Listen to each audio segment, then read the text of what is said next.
Director గారికి చెప్పానండి. ఇక మేము ఎలా ఒక సినిమా ముందు అంటే సెట్స్కి వెళ్ళక ముందు కానీ దాని గురించి ఎక్కువ ఆయన మీద నాకు నమ్మకం, పూర్తి నమ్మకం. Is a captain of the ship అంటే అలా అని కాదు. ఇప్పుడు ఈ మొదటి నుంచి సినిమా నుంచి కూడా చూసుకుంటే కథ మొత్తం చెప్పడం మొదటి నుంచి మళ్ళీ మొదటి భాగం అని రెండో భాగం ఇదంతా ఉండదు మా దగ్గర. నేను చెప్పాను మీకు కట్టే కొట్టే తెచ్చి అయిపోయింది, ఫినిష్ అయిపోయింది, అరగంటే అంత కూడా ఉండదు, 10 నిమిషాలు మాట్లాడుకుంటాం సబ్జెక్ట్ గురించి. సరే ఓకే లెట్స్ ప్రొసీడ్ అంటాను. ఇక ఎప్పుడు గెటప్లు ఏంటి, షూటింగ్కి ఎప్పుడు వెళ్దామని. అది తప్పితే ఒకరి మీద ఒకటి నమ్మకం. అంటే తర్వాత ఇక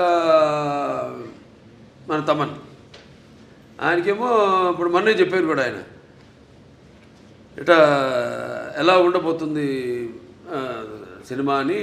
ఆయన సంగీతపరంగా ఏముంది ఇప్పుడు ఒక మనం చేసి ఆయన బ్రహ్మాండంగా ఆయన బాణీని సమకూర్చడానికి విషయం ఉన్నప్పుడు ఆయనకి ఇచ్చినప్పుడు ఇక ఆయన అంటుంటాడు శివుడే నాలో పరకాయ ప్రవేశం చేసి అందరిలో ఇప్పుడు ఈ సినిమాల్లో దర్శకుడు కానీ నేను కానీ తమన్ గారు కానీ అందరిలో కూడా మొత్తం అందరిలో శివుడు పరకాయ ప్రవేశం చేసి మా అందరి చేత మా పనులు చేయించాడు.